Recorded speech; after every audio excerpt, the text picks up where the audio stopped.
Bienvenue dans Les Scarabées bourdonnent, le podcast des gens un peu bizarres, un peu cassés, ou de leur entourage, mais qui ne comptent pas en rester là.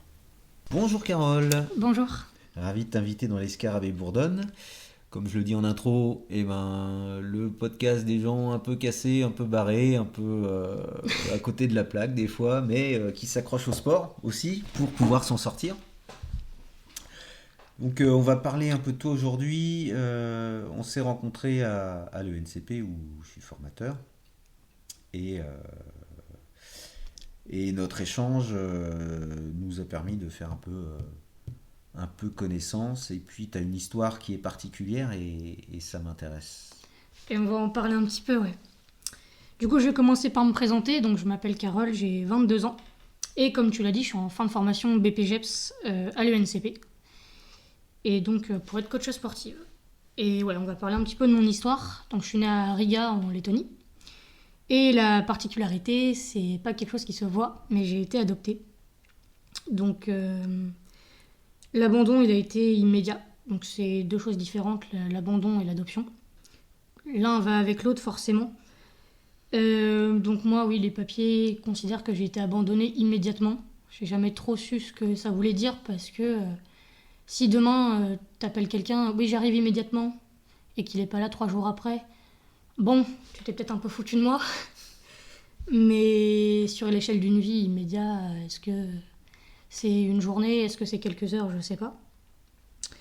Toujours est-il que j'étais en institution de mes 1 mois à mes 15 mois. Je suis arrivée en France en décembre 2004 avec ma grande sœur. Donc j'ai été adoptée par un couple français. Et c'est comme ça qu'en fait j'arrive en France faire ma vie. Il n'y a pas de moment particulier où j'ai su que j'étais adoptée.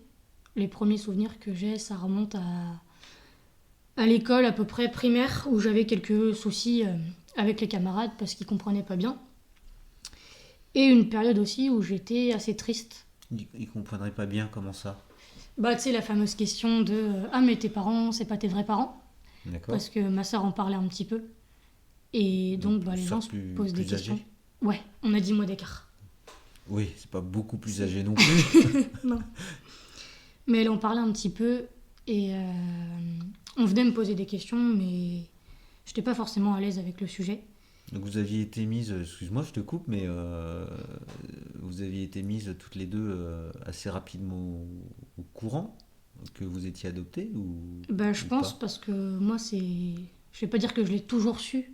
Parce qu'à un moment donné, on a dû m'expliquer bon, bah voilà, t'as été adopté, ça veut dire ça. Mais j'ai pas de souvenir de ce moment-là. D'accord. Donc, ouais, les premiers souvenirs, c'était à l'école. Ouais, plus une période où j'étais très triste. Je sais pas pourquoi, j'ai bassiné mes parents avec ça, en disant est-ce que vous avez des infos sur mes parents biologiques? Est-ce que vous avez des photos? Et à l'époque, je me rappelle, je les ai tannés avec une photo, je la voulais absolument. Et je sais pas pourquoi, j'étais persuadée qu'ils commençaient à me mentir. Alors, on se monte un peu la tête tout seul des fois, hein. Mais voilà.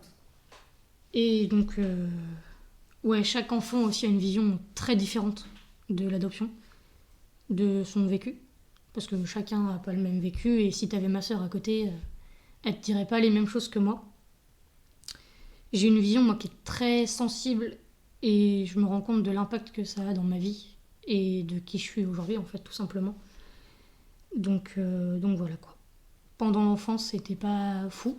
Donc, je me considérais juste comme étant adoptée. C'est-à-dire qu'on me demandait ce que j'étais, bah, j'étais juste adoptée. Et j'avais été abandonnée, et je pense que ça a été la source d'une souffrance et d'un mal-être intérieur.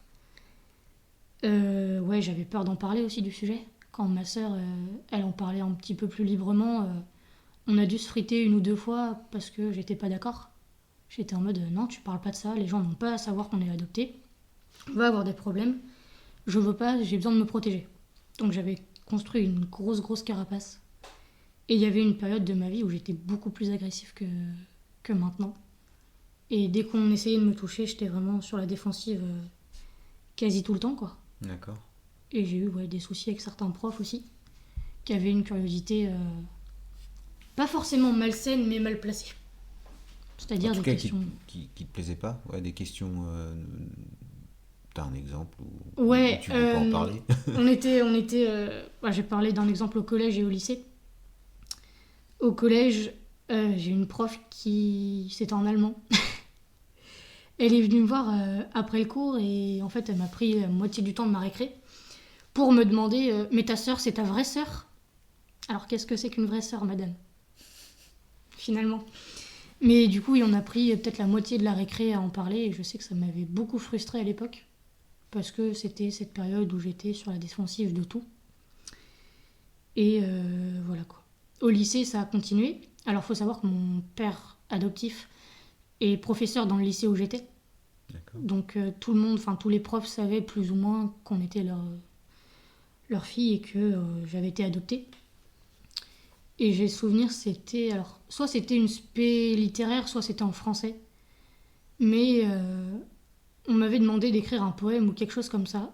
Et j'avais galéré à trouver le sujet. Et la prof avait balancé devant toute la classe: Bah, Carole, tu vas parler de ton adoption. Ça m'avait mis un peu sur le cul. J'étais en mode: Bah, non. C'est un sujet qui est privé. J'ai pas envie d'aborder ça. Et en fait, elle m'avait un peu poussé à le faire de manière agressive. Donc, je m'étais dit: Bon, qu'est-ce que tu décides de faire? Mhm. Et en fait, j'ai rendu un super devoir.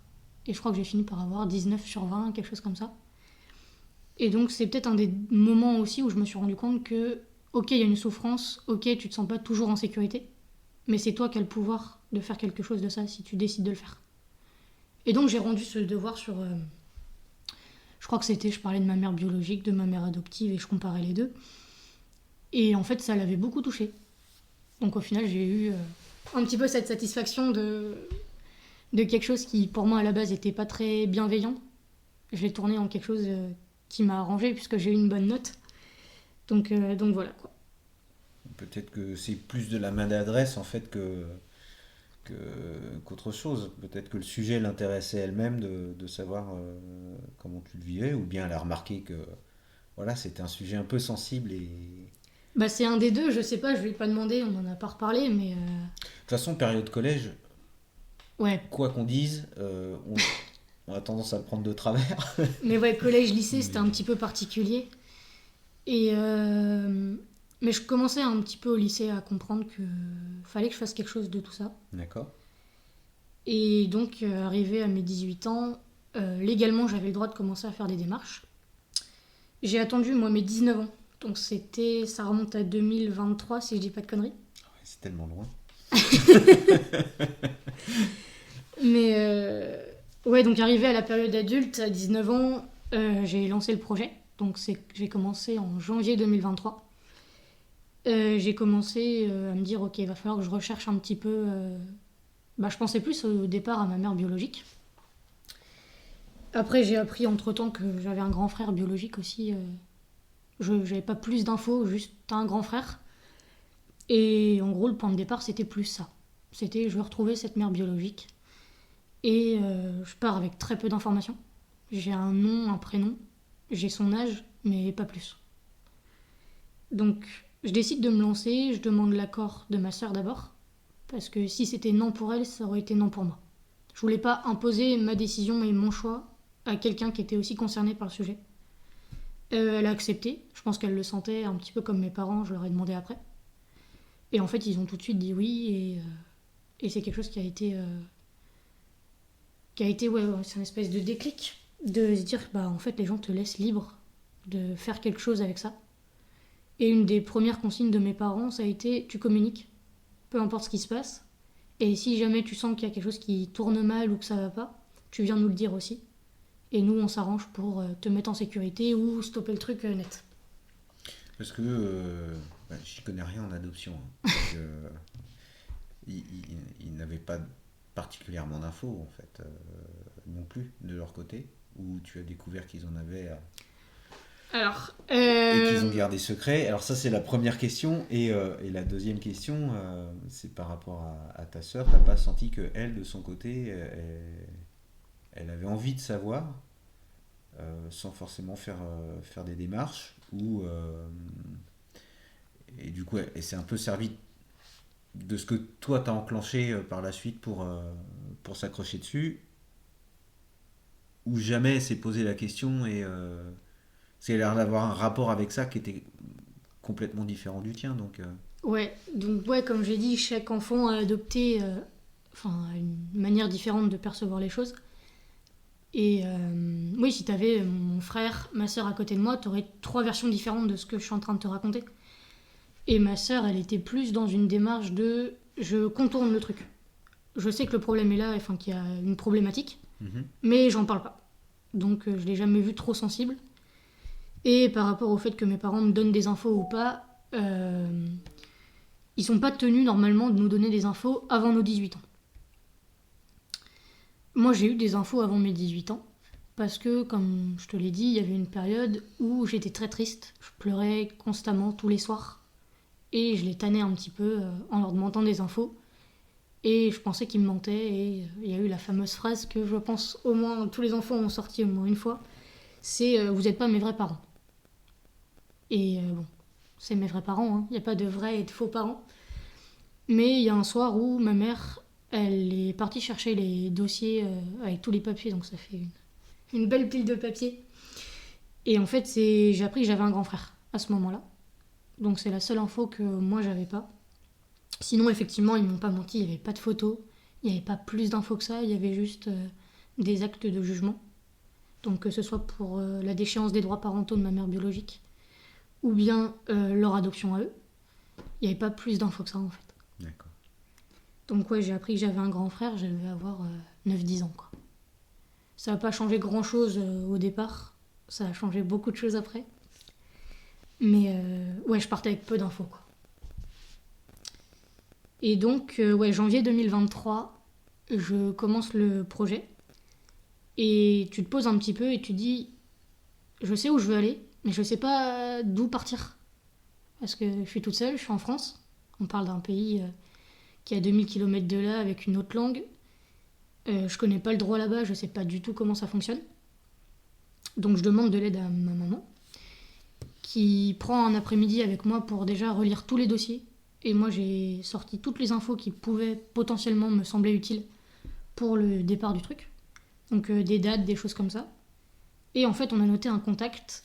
Et ce contact-là, c'était l'interprète que eux avaient pris pour nous adopter nous. Donc forcément, quand tu vas en Lettonie et que tu parles pas letton, tu dois passer devant un tribunal. Quand tu parles pas letton, c'est compliqué. Donc tout ce qui est papier aussi, c'est cette dame-là qui traduisait tout. Et en fait, j'ai réussi à la retrouver sur les réseaux sociaux via LinkedIn ou je sais plus quoi. J'ai réussi à avoir son mail. Donc ça part d'un mail à cette interprète-là. Et je lui envoie un mail en lui demandant si elle accepte de m'aider. Je lui explique un petit peu le contexte. Je lui ressors aussi le prénom de mes parents parce que vu qu'elle les a connus, je me dis peut-être qu'elle va faire le lien. Elle se souvient peut-être, ou pas d'ailleurs. Ça fait 19 ans. Et je reçois une réponse assez rapide. Et elle dit j'accepte de t'aider avec grand plaisir. Et puis je vais t'aider un petit peu dans les démarches parce que le droit je le connais un petit peu. Et j'ai jamais forcément eu l'occasion d'aider des enfants adoptés. J'en ai rencontré qui ont été adoptés, mais ce genre de démarches-là, je l'ai jamais fait. Donc, on se lance à deux là-dessus, sur ce projet-là. Le premier mail, parce qu'en fait, c'est une série de mails administratifs, avec des ministères, avec des personnes qui bossent... les gens avec les tribunaux, les choses comme ça. Donc le premier mail qu'on a envoyé, c'était un mail qui s'adressait au ministère du Bien-être. Ça s'appelle comme ça en Lettonie. Sympa. Ouais. En gros, pour demander si légalement c'était ok que je demande en fait des infos. Et on m'a donné le feu vert. Et c'est là que j'ai vu la différence aussi entre la France et la Lettonie. C'est quand tu parles aux institutions, ça répond très très vite. Alors qu'en France, tu peux être amené à attendre beaucoup plus longtemps. Donc c'est là que moi j'étais assez contente. C'est qu'on avait un délai de réponse, 5 jours gros max quoi. On envoyait un mail et sous 5 jours on avait une réponse. Donc ça s'est enchaîné assez vite. Mais c'est devenu aussi assez chronophage en fait comme projet. Et c'est pour ça notamment que j'ai pas fait de BP tout de suite. D'accord. Donc on commence en janvier. On envoie, alors je peux plus vraiment classer tous les mails qu'on a envoyés pour avoir toutes les infos qu'on a eues. On avait, je crois, au mois de mars, déjà envoyé plus de 50 mails. C'est énorme. Et on a eu des résultats assez rapidement parce que début mars aussi, on a reçu un courrier où on avait 2 grosses infos qui ont été cruciales pour la suite. C'est que ma mère biologique est décédée, malheureusement. Donc elle avait 26 ans. Ça, je l'ai su plus tard, mais elle avait 26 ans. Et les causes de tout ça, c'était soit de l'épilepsie, soit de l'alcoolisme, soit les deux. Et c'est ce qui a aussi conduit à l'acte d'abandon. Ça a été un abandon un petit peu forcé, parce qu'on lui a demandé en fait de nous laisser. Et donc j'ai appris son décès. Et dans le même courrier, la bonne nouvelle, c'est que mon grand frère a été adopté aux États-Unis. Et donc j'ai son nom américain. Donc on en est là. Ça, forcément, ça change beaucoup les choses aussi sur ma perception du projet. De me dire, ok, t'auras jamais de rencontre avec ta mère biologique. Il y a des réponses que t'auras pas. Il y a des contacts que t'auras pas, mais faut faire avec, faut avancer. Par contre, le truc que tu peux faire avec ça, c'est aller te recueillir sur sa tombe. Et ça, c'était prévu et quasiment instantanément, je voulais partir en Lettonie en fait pour aller me recueillir. Et donc, deuxième décision de prise, mon grand frère étant adopté aux États-Unis, j'ai décidé de pousser un petit peu les recherches pour le trouver lui. Alors, remettons dans le contexte, j'ai juste un nom, un prénom. Même départ finalement que... Ouais. Pour retrouver les informations sur l'adoption. Il vit aux États-Unis. Je n'ai pas l'état dans lequel il vit. Donc c'est une personne sur 350 millions. Ça va, ça fait des bonnes... C'est pas grand-chose. C'est pas grand-chose. Ça représente 0,0000028% de chance de trouver la personne. Pour donner un comparatif, j'ai 2 fois plus de chances de gagner au loto que de le trouver. T'aurais peut-être dû jouer au loto. J'aurais peut-être dû jouer au loto. Alors, je gagnerai jamais au loto, mais le jackpot de ma vie, je l'ai eu. Ça, c'est sûr. C'est chouette, ça. Je l'ai eu parce que du coup, je fais des recherches qui, au départ, n'avancent à rien. Et c'est là que la Lettonie a mal joué le truc. Ils ont refusé de nous donner des infos parce qu'on n'avait pas son accord. Oui. On parle d'une personne que je ne connais pas. Je recherche une personne. C'est compliqué d'avoir un accord de quelqu'un que tu connais pas. C'est ça. On est d'accord. Donc, toute possibilité d'avoir des infos est bloquée. Donc, on se retrouve au point mort. Et là, on se dit, il nous reste une option, c'est les réseaux sociaux. Va chercher une personne sur 350 millions sur les réseaux sociaux. Et finalement, ça s'est fait. Ça s'est fait assez rapidement. Non, parce qu'on parle quasiment de 2 ans après. Il y a eu un timing assez fou aussi, c'est que au mois de mai 2024, je vais sur la tombe de ma mère biologique, donc en Lettonie. Je retourne aussi à l'orphelinat où j'étais pendant les 15 mois et on a passé 2 heures à parler avec une personne qui bossait là-bas. Et là aussi, j'ai compris, il y a eu une espèce d'autre déclic qui était en fait, tu peux émouvoir des gens avec ton histoire. Parce que la personne que j'ai eue en face de moi, elle était vraiment émue aux larmes. Mais pas forcément de l'histoire, mais juste de savoir que aujourd'hui, j'avais une vie normale. J'avais grandi dans un cadre qui était bon. Et j'avais des projets d'avenir, je voulais être coach, et j'étais revenue et je voulais les remercier. Et ça l'a beaucoup touchée, donc je me suis dit, en fait, il n'y a peut-être pas que du négatif à être adopté. Et tu peux peut-être en parler un petit peu plus librement. Et donc voilà, ça a été des beaux moments aussi. Donc mai 2024, je reviens de mon voyage, je continue un petit peu les recherches sur les réseaux sociaux. Et en juillet, coup de théâtre. Ma sœur m'envoie un message. Carole, y a une dame qui me parle là sur les réseaux sociaux, elle dit qu'on a un petit frère. Hein ? Comment ? J'ai jamais entendu parler de petit frère et pourtant j'ai envoyé pas mal de courriers à pas mal d'institutions. On m'en a jamais parlé, on n'a jamais mentionné un petit frère. Et ma sœur étant pas du genre super réfléchie, elle fonce un petit peu dans le tas. Elle était super contente. Et j'ai reçu des messages de cette même personne au même moment. Elle parlait italien. Je parle pas italien. Compliqué. Je sais pas qui t'es. J'ai jamais entendu parler d'un petit frère, je sais pas ce que tu veux. Et en fait, étant dans cette démarche encore de papier d'administration, je demande à cette personne, est-ce que tu as un document qui atteste de ce que tu me racontes là. Parce que sinon, moi, je te crois pas. Et je te bloque, et j'étais vraiment prête à bloquer cette personne. Ben, normal. On a besoin de se protéger, et puis j'essaie de calmer ma sœur à côté en mode attends, on sait pas qui c'est, on sait pas pourquoi. Et en fait, si, elle m'envoie une photo, et je reconnais la mise en page, l'écriture des actes de jugement qu'on a, que moi j'avais aussi, on avait les mêmes. Et notre nom, Letton, est mentionné. Donc il y a le nom de ma sœur, il y a mon nom à moi, Plus de doute. il y a le nom de mon petit frère, et c'est comme ça que je suis devenue grande sœur. Donc ça, c'est arrivé en juillet. Et 48 heures plus tard, mon grand frère est arrivé. Donc en 48 heures, il y a eu 2 ans et demi de projet d'un coup qui sont débloqués. Sacré rebondissement. Et pour ton grand frère, alors, du coup, c'est... Et ça s'est aussi fait sur les réseaux. J'ai trouvé un compte Instagram où il y avait le mot Letton dans le pseudo. Et il y avait marqué son nom en fait. Et je voyais Alex. Et je me dis, oh, peut-être que. J'envoie une demande, le compte est en privé. Et j'en parle à Flavia en même temps. Et elle me dit, ah si, demande-lui. Moi, j'y crois pas trop. Je lui dis, bon, tu sais, je pense pas que ça mène quelque part. Donc je le demande quand même le soir. Et je vais dormir. Et le lendemain matin, j'ai un message. Salut, est-ce que ta mère biologique s'est dassée ? Donc il était 7h et j'étais officiellement petite sœur. Donc c'est là que j'ai appris qu'il vivait en Géorgie. Donc il y a 6 heures de décalage, donc forcément il y a eu un petit temps de réponse. Et à partir de là, ça s'est débloqué. J'ai eu des photos, j'ai eu des réponses. Mais c'est un sacré truc quand même de hasard. On pourrait presque parler de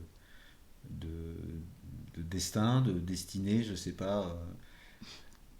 Tu regardes un pseudo. Il y en avait eu une bonne dizaine d'autres avant. Ouais, mais quand même de tomber dessus, parce que ça aurait pu être une personne qui n'aime pas les réseaux sociaux, qui soit pas dessus, Donc c'est quand même un sacré hasard avec un grand H. Ouais. Mon frère, il qualifie ça de miracle. Parce qu'effectivement, le fait que... Le timing, en fait, la suite des choses, c'est... J'allais voir la tombe de ma mère. Et pour lui, c'est comme si elle était là et elle a dit « Ok, t'es prête ? Je t'envoie ce que t'as besoin. » Et je vous réunis tous et... Tu m'as fait une promesse d'essayer de les trouver, tiens. Je te donne les résultats. T'as bien bossé et bravo, quoi. Récompense. Donc, j'ai eu des réponses, on a beaucoup parlé. Lui, il a été adopté beaucoup plus tard que moi. Il a été adopté, il avait 16 ans. D'accord, donc lui, il a connu... Il a connu ma mère, il a vécu 7 ans avec. Donc, dès que j'ai besoin d'un petit peu de réconfort ou de quelques souvenirs qui n'ont jamais existé pour moi, mais pour lui, je vais le voir et je lui demande. Et donc, il a beaucoup plus d'infos que moi. Et il m'a aussi présenté à ma famille biologique. Parce qu'il y a encore des gens qui sont là. Parce que malheureusement... dans ce côté-là de famille, il y a beaucoup de gens qui sont décédés très jeunes, à cause de l'alcool justement, ou de ce genre de trucs-là. Donc le passif familial est pas excellent, parce qu'on a quand même des sacrés antécédents avec l'alcool, les drogues et tout ça. Mais on sait que nous, on est la génération qui va casser ce lien-là. Et on fait toujours attention avec tout ça. Et donc, il m'a présenté à une famille, à ma famille, en fait. Et la dame qui nous a présenté, c'est une dame qui habite en Lituanie, qui a très bien connu ma mère biologique, et qui, en fait, voulait aussi nous adopter. D'accord. Donc, on avait de la concurrence. Mes parents avaient de la concurrence. Et donc, elle se souvenait de nous. Et en fait, elle a mis beaucoup de temps à croire au fait qu'on soit vraiment revenus. Et des fois, je me pose et je me dis, en fait, t'es parti juste d'un mail, t'avais un nom, un prénom, un pays. Et en fait, t'as réussi à réunir des dizaines de personnes, parce qu'en fait, il y a la famille de mes frères, il y a ma famille à moi, il y a la famille biologique, et c'est incroyable, quoi. Et à la place d'un BP, tu t'es pas dit à un moment, tiens, je pourrais peut-être faire détective privé ? Parce que c'est une sacrée enquête, quand même. On aurait pu, ouais. Mais maintenant, les copines, elles savent, donc Si elles ont besoin de chercher quelqu'un sur les réseaux, ah j'ai vu un mec en boîte, ok, attends, j'arrive. Ouais, bon. C'est pas le même, C'est pas le même niveau d'enquête, mais. c'est pas le même niveau, mais oui, je gère un petit peu la recherche de personnes sur les réseaux. Mais ouais, du coup, sacré projet. Et comme quoi, on partait d'une jeune fille qui avait peur d'un sujet et qui a tourné ça sur. Bah ouais, je pense que je peux le dire et j'ai influencé des dizaines de personnes de manière positive. J'ai impacté la vie de pas mal de monde et en tout cas de cette famille-là. Et de manière positive parce qu'on s'est rencontrés tous ensemble au mois de mars dernier. Donc gros moment d'émotion aussi parce que bah, tu te rends compte que c'est réel. Qu'il y a des gens qui sont prêts à faire 12 000 km en avion pour venir te voir. Et en fait on se soutient tous maintenant. S'il y en a un qui a besoin de parler de quoi que ce soit, on sait qu'on est là. Et ton grand frère, donc, qui a vécu 7 ans avec ta mère, est-ce que lui, il a gardé des souvenirs de la séparation ou pas? Ouais, ouais, malheureusement. Lui, il le perçoit comme une trahison. Parce qu'au moment de partir, elle lui a dit je te promets que je reviendrai te chercher. Et en fait, bah, il l'a jamais revu. Donc il a pris ça comme une trahison. Et c'est ce que je te disais, on a tous des points de vue différents. C'est-à-dire que pour moi, cet acte d'abandon, même s'il a été un petit peu forcé, poussé, c'est un acte d'amour inconditionnel. C'est-à-dire que tu viens de vivre, je sais que je peux pas t'apporter ce que je devrais. Par contre, je vais te laisser faire ta vie ailleurs parce que tu mérites de la faire quelque part en fait. Et lui, il voit ça comme une trahison, mon frère, il se dit non, elle n'est pas revenue, je lui en veux. Et donc, émotionnellement, il n'a pas la même approche que moi. Il a des souvenirs qui sont pas toujours bons. Il se souvient pas, par exemple, du son de sa voix, des choses comme ça qu'il a oublié. Mais il m'a fait part de certains souvenirs où, effectivement, il y a de quoi être en colère, quoi. Oui, donc toi, tu étais un peu dans l'idéalisation, on va dire, de ta mère. Mhm. Et lui, il était dans le concret, quoi. Il C'est avait ça, encore les souvenirs c'est ça. d'événements concrets, de choses qui ont été dites ou faites. Mm. Et oui, évidemment, vous ne pouviez pas partir sur les mêmes bases Exactement. de vécu. Et puis, bon, c'était une mère qui était aimante, il n'y a pas de souci là-dessus, elle nous aimait très fort. Et je pense qu'elle a sincèrement essayé de revenir au moment où elle nous a perdus. Mais bon, quand t'as des addictions et que t'es malade à côté, t'es épileptique, bah c'est trop tard. Et t'es dans un engrenage qui est pas bon.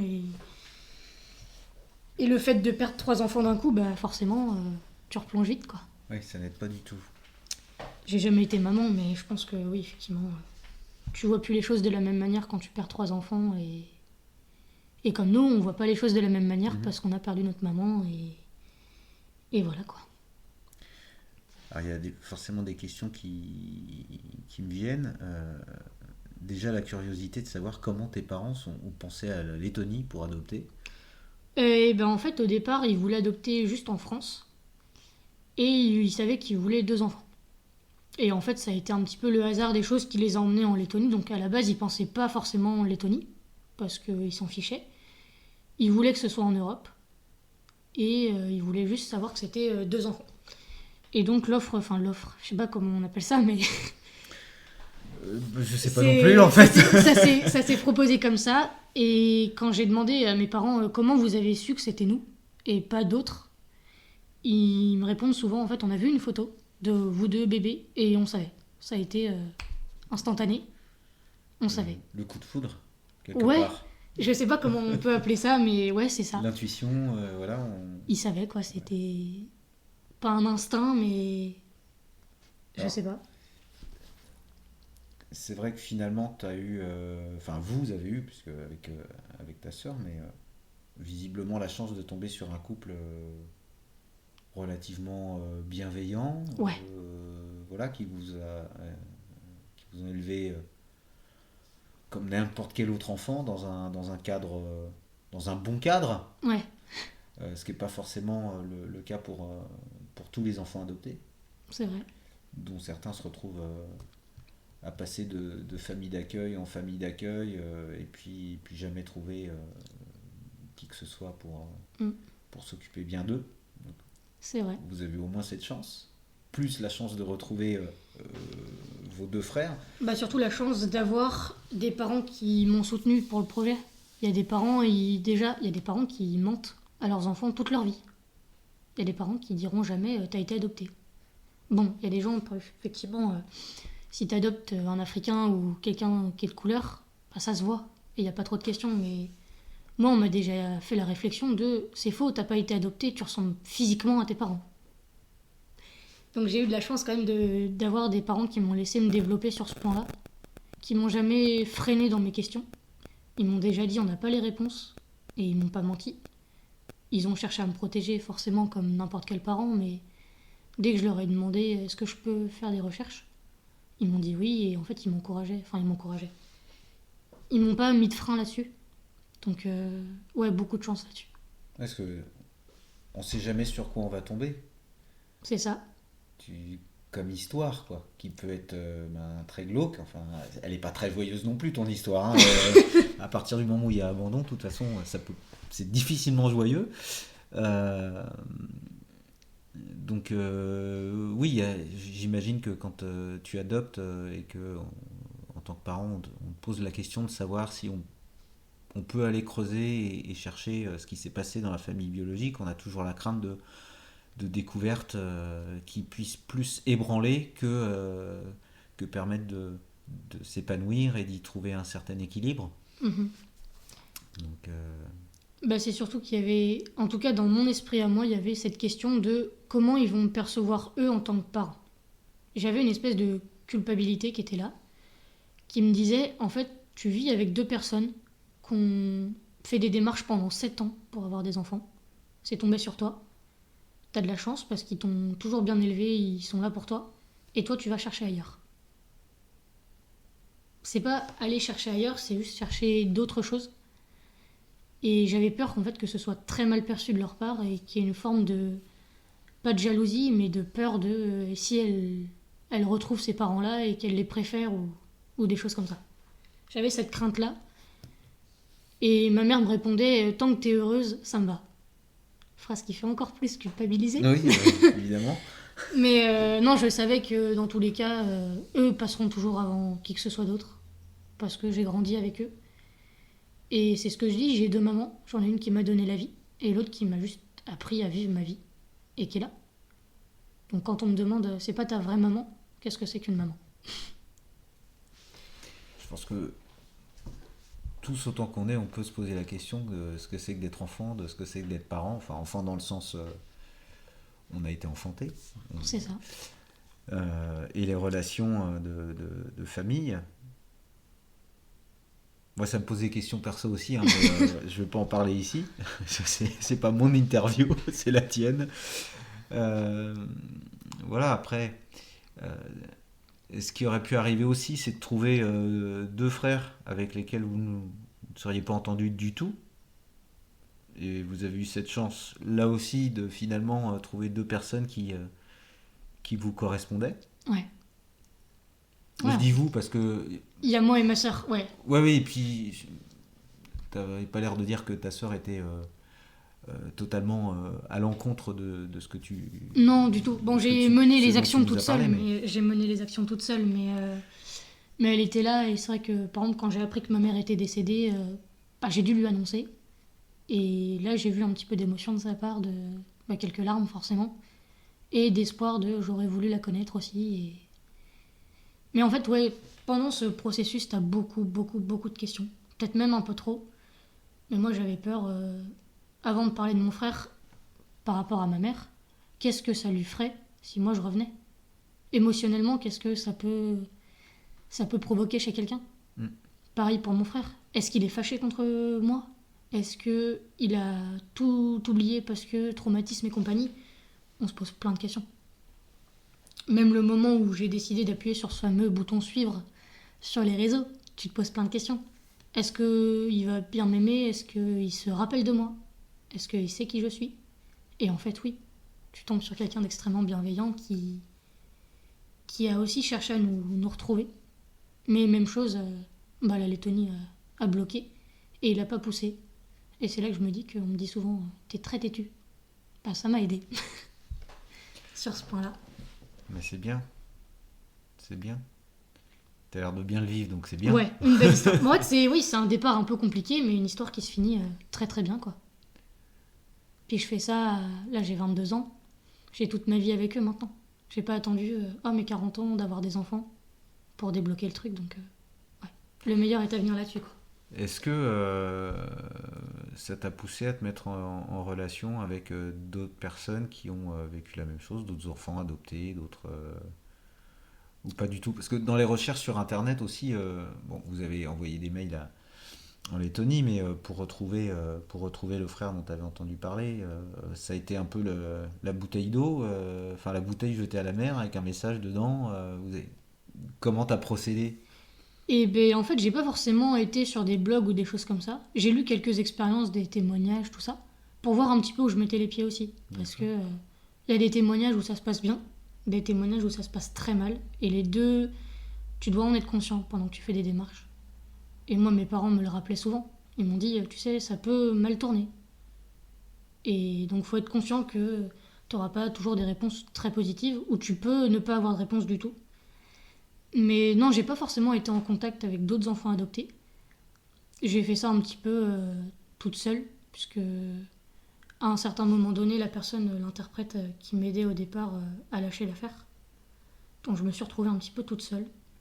Et je voyageais un petit peu sur les réseaux sociaux en cherchant juste le nom et le prénom. Et j'ai fait ce que j'ai pu avec ça, quoi. D'accord. Pas d'appel à témoins, pas Du tout. de messages particuliers comme on peut voir parfois. J'ai été adopté en telle année. Des adultes qui cherchent Mm. éventuellement des traces de leurs parents ou savoir s'ils sont toujours vivants. Savoir... Donc, Non, il n'y a pas eu ce genre de choses. Ma mère m'avait proposé de le faire. Elle m'a dit bon, tu sais, il y a quand même très peu de chances qu'on le retrouve. Hein. Les États-Unis, c'est loin, puis il y a beaucoup de monde. Moi, je pense pas que ça mènera quelque part, et en fait, si. Mais elle m'avait proposé effectivement peut-être les radios, les télés, les choses comme ça qui pouvaient être envisagées. Ça n'a jamais été fait, mais on en a parlé un petit peu. Sans que ce soit fait, mais. donc ça a été tout au nom, au pseudo. Ouais, Ouais, c'est vraiment un coup de bol hein, quand même. ouais. C'est Ouais, bah oui, quand même oui. vraiment- Ouais, mon frère qualifie ça de miracle. Donc, Ouais. chacun voit les choses comme il veut. Mais c'est vrai que je gagnerais pas au loto, ouais, mais je l'ai eu 2 fois plus, quoi. Et le sport dans tout ça? Et le sport? Eh ben le sport, toujours une petite pratique depuis l'enfance. J'ai commencé par de la natation. Comme n'importe quel gamin, j'ai appris à nager. Et c'est un sport que j'ai continué de pratiquer après pendant 7-8 ans. J'ai fait un petit peu de compétition, un petit peu trop d'ailleurs. Et ça, ça s'est un petit peu mal fini. Parce que vu que j'avais des bons résultats, le coach me poussait énormément. Sauf que quand t'as 10-11 ans, ton mental il est pas fait pour la performance. Et mes parents me poussaient pas à faire de la performance. Ils m'ont toujours dit on veut que tu fasses du sport, c'est important. Mais pour ta santé physique, pour le moral et pour du loisir. Si tu veux faire 2-3 compètes parce que ça te fait marrer et tout ça, fais-les. Mais c'était devenu une contrainte d'aller en entraînement. Je pleurais beaucoup et en fait j'ai décidé d'arrêter. Ensuite, il y a eu d'autres sports qui sont passés par là assez rapidement, un petit peu de basket, un petit peu d'équitation. Et ensuite, les 2 gros sports que je pratique toujours, c'est la muscu et le golf. Est-ce que, euh, est-ce que la pratique sportive t'a aidé éventuellement ou est-ce que tu l'as vécu comme tout un chacun, comme n'importe quel enfant? Parce que tu parlais de tristesse, tu parlais un peu de colère. Est-ce que ça t'a permis de canaliser ou vraiment t'avais un rapport complètement, j'allais dire, normal d'enfant qui fait une activité physique Et ben, un peu les deux, je pense. Au départ, je m'en fichais. Je voyais pas du tout. Enfin, je faisais du sport pour faire du sport, pour m'éclater parce que c'était marrant. Et en grandissant, je me suis rendu compte qu'il y avait une forme d'exutoire en fait à pratiquer et à mettre un petit peu plus d'intensité parce que forcément, quand tu grandis, tu comprends un petit peu plus les choses et ton corps supporte aussi plus de choses, ton mental aussi. Donc un petit peu les deux. Mais tu vois, par exemple, le golf, c'est quelque chose qui me canalisait parce que c'est un sport où on me demande d'être très calme. On me demande d'être concentré, d'être précis. Et ça me canalisait, en fait, ça me permettait de me forcer un petit peu à me calmer. Dans des moments où parfois t'avais envie de t'énerver un petit peu ou d'être triste, tu pensais juste à ta balle, à ton club. Et voilà quoi. Pareil, la muscu, t'es un petit peu énervé, bah là tu peux envoyer un petit peu plus. Tu mets quelques kilos en plus, tu pousses un petit peu plus fort. Et ça te permet justement là de te défouler. Donc j'ai eu un petit peu les deux. Donc ouais, côté exutoire du sport, bien présent quand même. Et qu'est-ce qui t'a poussé à faire ce type de formation là, BPGEPS, devenir coach? Qu'est-ce qui t'a motivé à faire ça? Et bah figure-toi que tous les sports que j'ai pratiqués, j'ai voulu les enseigner à un moment donné. C'est tombé sur la muscu, pourquoi un petit peu par hasard, parce qu'il y avait une période où je me sentais pas super bien. Et ma mère m'avait dit oh, tu devrais faire un stage de découverte en salle de sport. Ok, j'y connais rien, je sais pas à quoi m'attendre. Et en fait, j'ai accroché de manière très immédiate au truc. Et donc, c'est venu un petit peu comme ça. Parce que ça m'a aidé aussi un petit peu à sortir de cette période où ça allait pas trop. Et je me suis dit, ah, si ça peut apporter ça, peut-être que le fait que tu veuilles l'enseigner, tu peux aussi apporter ça aux gens. Et voilà quoi. C'est venu comme ça. Ok. Euh, Qu'est-ce que tu en as à dire de ce métier? Est-ce que tu te projettes dedans? Parce qu'il me semble que tu as des projets Ouais, ouais. post-formation, une fois le diplôme en poche. Qu'est-ce que tu comptes en faire? Et ben c'est un métier qui me plaît pour l'avoir pratiqué forcément puisqu'on est en alternance. Ouais, du coup, petit projet de partir en Lettonie. Tiens donc. Ça alors? Retour aux sources? Oui. Alors je sais pas pour combien de temps. Je sais juste qu'il y a un projet effectivement de partir un petit peu là-bas. Peut-être aussi pour revenir un petit peu ouais, aux sources et régler deux trois trucs là-bas, peut-être du point de vue émotionnel. Et aussi parce que c'est un petit peu moins développé le sport là-bas. En tout cas les activités de la forme. Alors qu'en France, trouver un travail c'est un petit peu moins évident.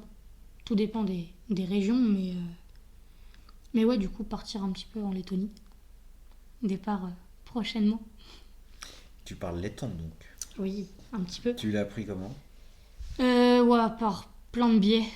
C'est des leçons en ligne. T'as des cours sur YouTube si tu veux.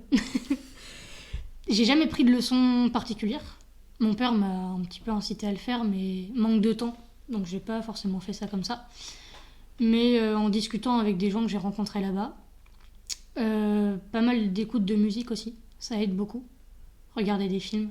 Et ouais, en fait, parler, te forcer un petit peu à parler en laiton ou de comprendre en tout cas quand tu vas dans le pays. Et en fait, tu progresses comme ça. Et je suis pas parfaitement, alors j'allais dire bilingue, trilingue avec l'anglais. Mais ouais, j'arrive à comprendre et m'exprimer quoi. Chapeau, parce qu'il y en a qui passent des dizaines d'années dans un pays et qui sont pas fichus d'aligner trois phrases, et qui restent à l'anglais ou voilà, qui font pas d'efforts. Donc c'est quand même un sacré travail. Et puis faire le lien entre ton vécu, ton besoin de régler encore des choses. Ouais. Parce que bon, somme toute, t'es encore jeune, hein, donc tout n'est pas forcément réglé par rapport à ton vécu. Et puis faire le lien avec le sport. Alors, ce qui est rigolo, c'est d'avoir un ministère qui s'appelle le ministère du bien-être et que finalement ce soit pas super développé. Ouais. Euh, Ouais. est-ce Ouais. que. Je sais pas comment ça fonctionne trop là-bas. Ouais, Et quand je te dis pas développé, c'est juste que le pouvoir d'achat en Lettonie, il est moins élevé qu'en France. Donc les gens vont pas mettre de priorité sur les salles de sport. Ils vont pouvoir pratiquer, hein, il y a des niveaux de pratique qui sont bons. Mais ça va plus être... les sports là-bas, c'est plus ouais, le beach volley, des choses comme ça. Ou autrement la course à pied, ils sont très bons en course à pied. c'est parce qu'il n'y a pas de bus et tout, ils sont obligés de courir. Ouais, ils courent exactement, complètement sous-développé comme pays.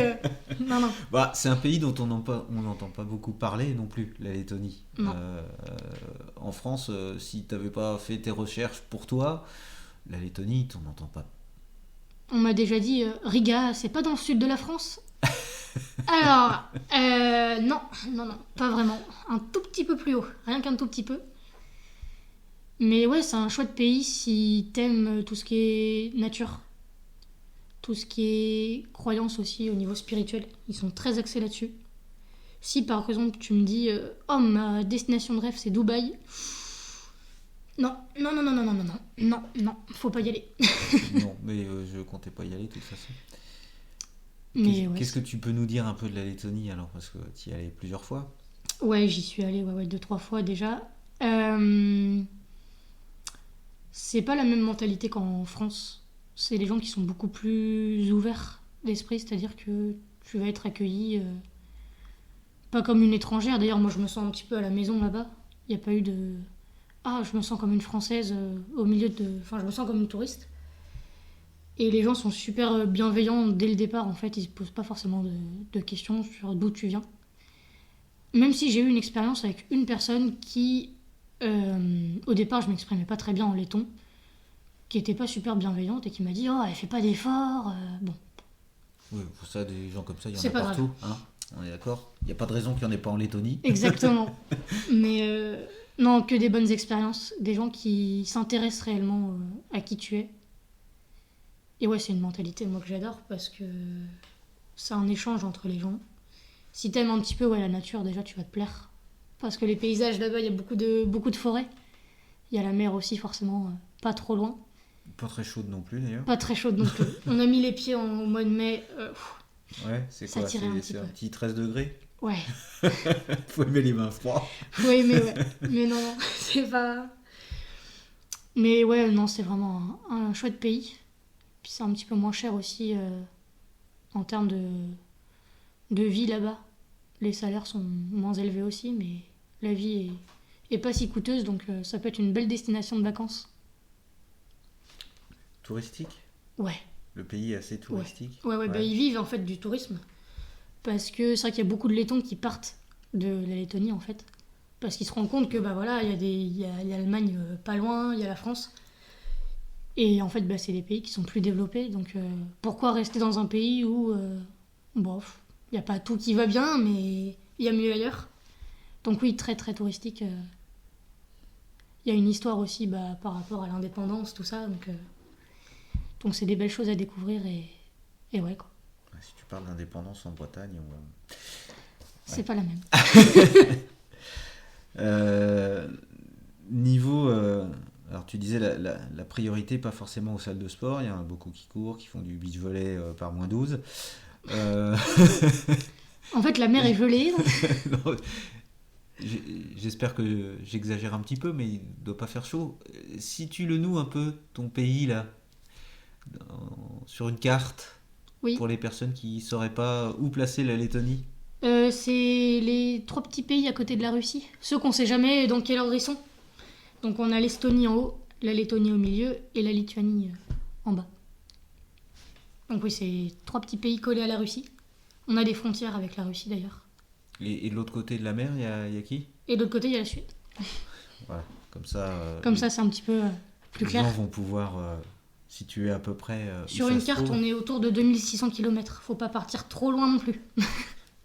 Et niveau taille par rapport à la France, C'est beaucoup plus petit. c'est beaucoup, beaucoup, beaucoup plus petit. Par rapport à la France, ouais. Ouais. Il y a moins d'habitants aussi. Et tu vois, le laiton, Bon, c'est alors, attends, on va replacer les choses. Par rapport à la Bretagne, c'est comment? Regarde, je te sors la carte. La Lettonie, on est là. Donc je connais pas la superficie du pays en vérité. Nous, on est en France. Et la Lettonie, ouais, c'est peut-être, je dirais, la moitié de la France, quoi. C'est pas très très grand. Ouais, c'est un petit peu plus grand que la Bretagne quand même. Ouais, Une fois et demi. une Allez. fois et demie la Bretagne. Ouais, une fois et demi la Bretagne. Bon, si jamais j'ai des Bretons qui disent tiens, à quel pays on pourrait comparer éventuellement, on a Ouais. quand même la Lettonie. Mais il y a des paysages qui ressemblent beaucoup. Hein. Bon, c'est pas les mêmes forêts ni rien, mais. Ça doit être un petit peu plus grand par là-bas. Ouais. Au niveau des forêts. Ouais, Et puis en fait, ils aménagent les l'essence forêts. d'arbres, ça doit pas être les mêmes non plus. Non, mais ils aménagent les forêts. C'est-à-dire que tu peux vivre dans la forêt. Moi, j'ai vu des gens qui T'es au milieu d'une forêt et t'as vraiment un lotissement ou un pâté de maison qui est là. Ah, c'est pour moi ça. Ah ouais? Ah, ouais. Ah, faut que tu partes. J'adore la forêt. Euh, ouais, j'aurais peut-être un peu franc en Lettonie. Faut trouver un ENCP en Lettonie. On va lancer des idées. Ça me plairait certainement plus qu'en Espagne d'ailleurs. Trop chaud pour moi l'Espagne. Je préfère les pays froids. Et donc plan suivant, dans une salle ou Dans une salle, ou ouais. en indépendant? Non, dans une salle. Ouais. Ouais, ouais. Après, là, j'ai plusieurs propositions. Donc, faut que j'analyse un petit peu tout ça. Et sous réserve, effectivement, d'avoir le diplôme, forcément. Oui, ça c'est toujours. Et il y aura une petite équivalence, en fait, à passer D'accord. pour pouvoir coacher là-bas. Pour être sûr, en fait, que tu blablates pas et que... Est-ce qu'il y a un diplôme là-bas aussi, d'ailleurs, pour encadrer ou... Ouais, alors c'est plus des parcours universitaires. Ils n'ont pas forcément d'école comme nous, on a. Style, un ENCP là-bas, ça va pas vraiment exister. C'est plus soit des parcours universitaires style STAPS D'accord. ou du DUST qu'on a, nous, en France. Donc c'est des équivalences, en fait. Et comme nous, tu peux te spécialiser dans plusieurs trucs. Dans une plusieurs filière disciplines. c'est ça. D'accord. J'ai une amie là-bas qui, d'ailleurs, court des marathons. Liva, si t'entends ça. Elle veut être prof plus au niveau des écoles. Et donc, elle est à l'université, là. Il y a un peu le même système que nous, donc avec STAPS, et puis Ouais. après, Tu te devenir spécialises, en fait. enseignant. C'est ça. Et, T'as un socle commun, enfin, ce que je peux appeler un socle commun. Mhm. Et après, tu te spécialises, effectivement, dans ce que tu souhaites prendre comme filière, en fait. donc partir à l'aventure un peu, et puis t'y restes le temps qu'il reste, quoi. C'est ça. On verra ce qui se passe. Je me laisse le temps. Puis bon, je suis jeune, donc je peux aller explorer un petit peu et je me poserai plus tard. Mais ouais. Ça va pas être trop dur? Non.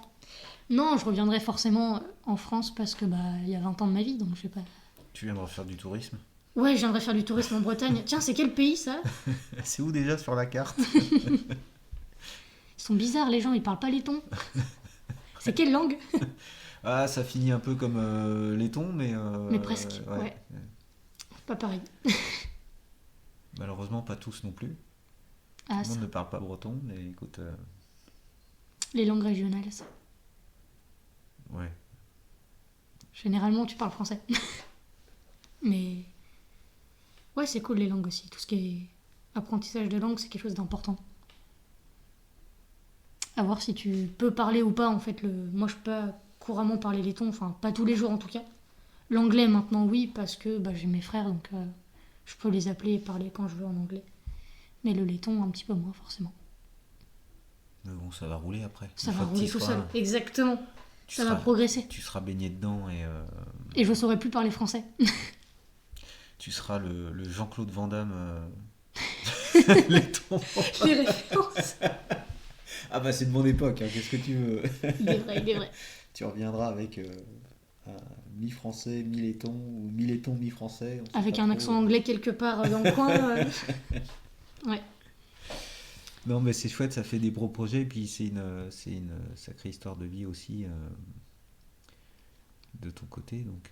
Ouais. Je me dis au moins comme ça c'est fait. Plus de mails à envoyer, plus de démarches à avoir.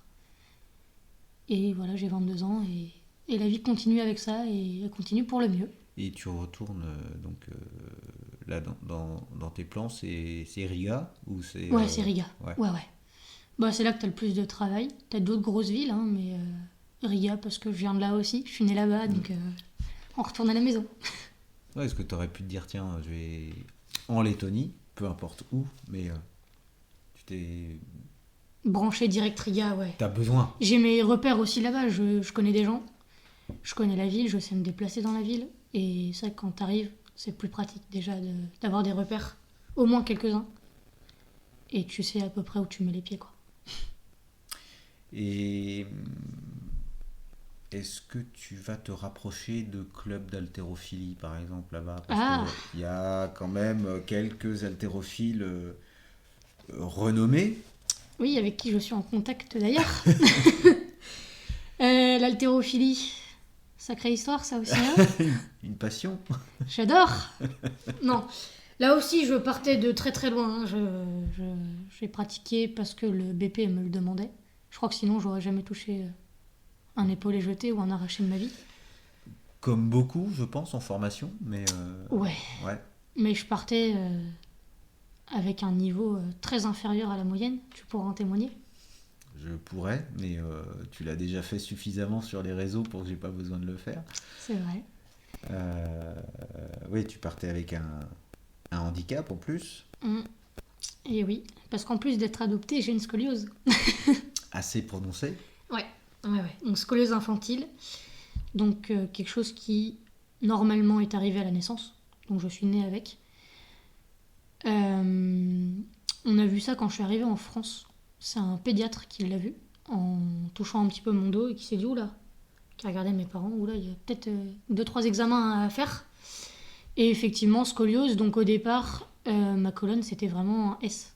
Quand tu regardes les premières radios, ça fait vraiment cette forme-là. Et donc là aussi, j'ai eu de la chance, merci papa et maman. J'ai été suivie par un spécialiste assez renommé qui est à Lyon. Et donc, port d'un corset pendant plusieurs années. Peut-être bien 10 ans, peut-être même un peu plus. Donc, pendant toute ma croissance, en fait. Donc, quelque chose d'assez contraignant. Heureusement, je l'avais que la nuit. Même si, déjà, c'est très contraignant de l'avoir que la nuit. Oui, j'imagine. Donc, port d'un corset. Mes parents, quand je criais pour pas le mettre, me disaient « Tu nous remercieras un jour. Ce jour est arrivé. » Et ouais, donc j'ai plus de corset depuis mes 17-18 ans, donc après ma croissance. Il y a quand même des soucis qui restent, donc une grosse lordose qui se voit d'ailleurs à l'œil nu. Là, pour le coup, je me lève et ça se voit tout de suite. Et d'habitude, j'avais pas un dos qui me faisait souffrir. J'avais plus non plus de contraintes au niveau du sport. Le médecin m'a dit tu peux pratiquer un petit peu de tout, mais il faut pratiquer. C'est important d'être musclé, de mobiliser un petit peu ce dos-là. Et en fait, tu m'as fait découvrir que y a peut-être des trucs que je peux pas vraiment faire. Il y a des blocages quelque part. Aïe. Et donc oui, tout ce qui était, je partais avec un bâton au-dessus de la tête et je pouvais pas faire de squat. Et j'en étais incapable. Mais incapable et en plus avec douleur, parce que il y en a qui en sont incapables parce qu'il y a des raideurs, parce que Manque de mobilité. voilà, on parle de mobilité bien souvent et il y a un manque de souplesse puisque les gens aiment bien se muscler mais beaucoup moins s'étirer. Ouais. Donc il y a un moment donné où ça bloque.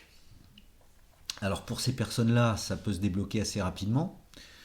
Quand on a une scoliose, c'est un peu différent et il y a l'aspect psychologique en plus de l'aspect physique douloureux Mm. parce qu'on n'a pas envie de se faire mal, quoi. Ouais. Et puis la sensation que c'était, pour la décrire un petit peu, c'est un gros pincement. Parce qu'en fait, il y avait deux os qui venaient se toucher. Donc c'est pas quelque chose d'agréable et en fait ton corps te dit immédiatement stop. Et pendant qu'on bossait ensemble, parce qu'on a bossé ensemble pendant 6 mois pour que j'ai mes certifications. Et ouais, il y a des entraînements où bah, t'étais là, hein, tu m'as vu, tu m'as entendu, t'as eu mes retours et c'est vrai qu'il y a des séances qui se passaient très très mal. Et donc il y avait des espèces de fluctuations entre des périodes où oh nickel, mon dos il me dit plus rien et ça va parfait, et des périodes où ah bah là sur la douleur j'étais à 9 sur 10 et il y a eu 2-3 larmiches et ça va pas le faire. Comment je peux exprimer le truc Bon, t'es passé par pas mal d'émotions, mais donc il y a la contrainte physique, mais il y a une expression qu'on retrouve certainement dans beaucoup de pays, dans beaucoup de langues, en avoir plein le dos. Ouais. Et quand on en a plein le dos, en général, le dos dit stop. Donc voilà, il y a des hauts et des bas dans une formation, il y a des hauts et des bas dans une vie, et probablement que les moments où ça a bloqué pour toi à l'entraînement, il y avait des émotions aussi liées à ta vie perso Ouais, qui puis venaient se rajouter. Et puis mine de rien, bon, enfin, quand tu m'as montré les radios, je me suis dit, ouais, c'est coriace, hein. c'est costaud, est-ce qu'on va y arriver? Et mon travail, au final, avec toi, il a été plus psychologique Oh les deux. que physique. Non, mais le travail physique, c'est toi qui l'as fait, Ouais. on est d'accord. Je vais pas jouer le meilleur entraîneur du monde, le meilleur coach du monde. Probablement que beaucoup d'autres auraient pu aussi travailler avec toi. Euh, Moi, ce qui m'a intéressé, c'est peut-être mon côté un peu, tu sais, chevalier, voilà, redresseur de tort, voilà, qui a envie d'aider, qui a envie de faire quelque chose et qui va au-delà de la performance physique. Mm. Moi, ce que j'avais envie, c'était de t'aider aussi psychologiquement. C'est bête à dire, alors que je suis pas Ouais, psychologue du tout, et je peux faire de la psychologie de comptoir à tort, à travers, ça, comme tout le monde. Mais c'était ça pour moi le challenge, c'était de réussir à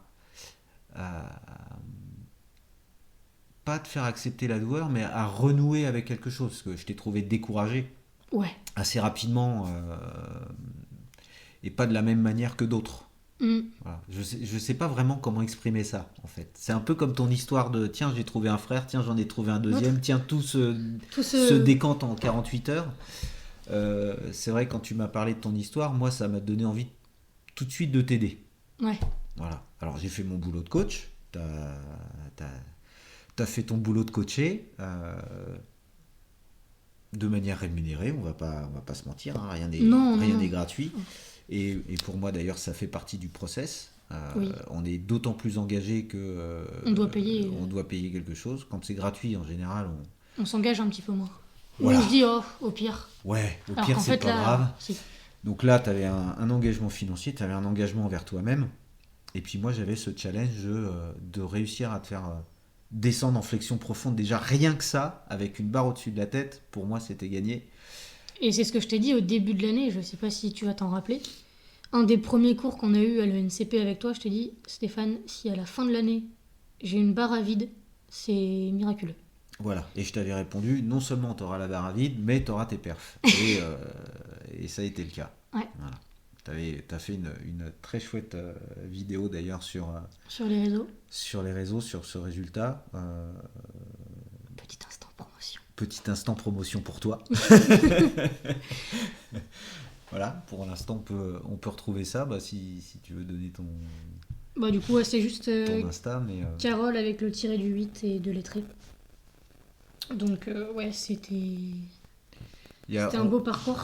on retrouve toute l'émotion des entraînements, Ouais, hein, de la joie, de la tristesse, en tout cas de la difficulté, voilà, ouais. les larmes Des moments où tu dis, ah non, ça passera pas, ça passera jamais. Et si, ça passera. voilà, donc ça c'était. Enfin, moi je l'ai particulièrement apprécié cette vidéo parce que ça montre tout, Mm. en fait. Et je vais dire quelque chose que je dis pas, peut-être pas assez souvent, mais ça m'a rendu fier.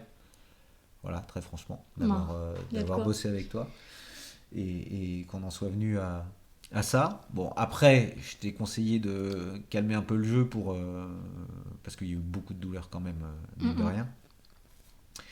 Mais si tu me dis que tu es en contact avec un haltérophile, laiton, peut-être que un jour tu te remettras à faire un peu d'haltérophilie. Quand ça me manquera, quand je serai nostalgique, je me dirai, ah Stéphane, il me manque un petit peu, tiens, est-ce qu'on se ferait pas deux, trois arrachés Voilà, puis m'envoyer ça, voilà, tu me tags hein, Mais oui, avec oui, plaisir. je ferai ça, mais je sais que j'y reviendrai de temps en temps. Mais ce sera pas mon sport de prédilection et c'est clair que mon dos n'est pas fait pour ça. Faut aussi accepter ça. Exactement. Mais Voilà. c'est déjà accepté depuis un bon Ouais, bout de ouais, temps. ouais, non, mais il y a des personnes qui n'acceptent pas. D'ailleurs, moi, j'acceptais pas. Hein. Pour avoir commencé l'haltéro assez tard, c'est compliqué quand tu es sportif et que tu es un peu pas têtu, mais que tu as envie d'avoir des performances, de te dire à un moment donné, il faut quand même lever le pied parce que soit tu n'as pas l'âge, soit tu n'as pas la prépa, soit tu t'entraînes trop tôt, trop tard, trop. Mais j'aime Parfois beaucoup ce aussi. côté où tu redeviens débutant dans un truc. C'est-à-dire que, ok, tu sais faire des squats, ok, tu sais faire du développé couché. On va faire un autre truc avec une barre. Ah, oula. Ok, on part de zéro et en fait j'ai bien aimé ce challenge-là de tu pars de zéro et tu redécouvres un truc. Et ouais, j'aime bien reprendre en fait des trucs à zéro et voir un petit peu où ça mène les progrès, même si c'est pas le truc que je continuerai toute ma vie. Expérimenter en fait, c'est juste ça. Voilà, et apprendre sur soi. C'est Surtout. ça. c'est à ça que ça sert le sport aussi. On peut faire des parallèles avec vaincre ses peurs, être dans l'adversité, parce que faut réussir à se vaincre soi-même et puis à vaincre une inertie. Exactement.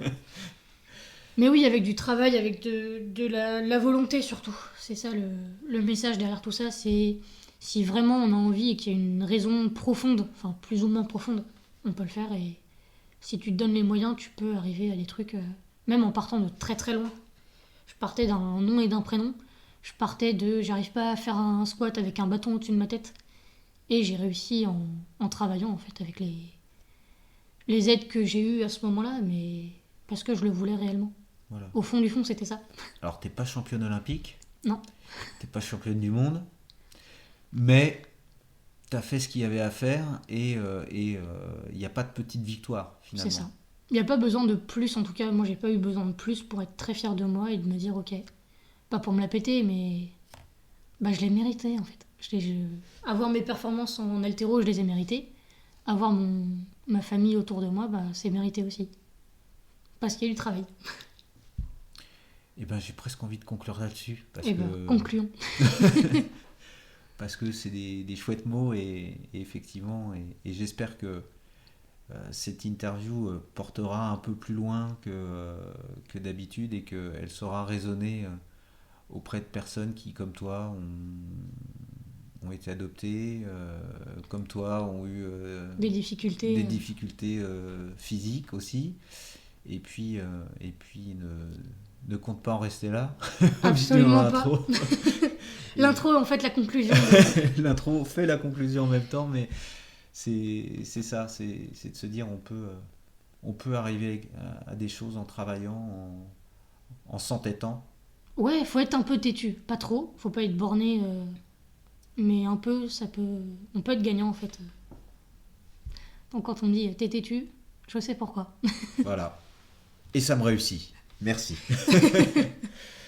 Carole, on va s'arrêter là alors. Merci à toi en tout cas. Avec ce mot de la fin et puis merci d'être venu et merci d'avoir témoigné sur ton parcours qui n'était pas facile. Merci à toi pour l'accueil.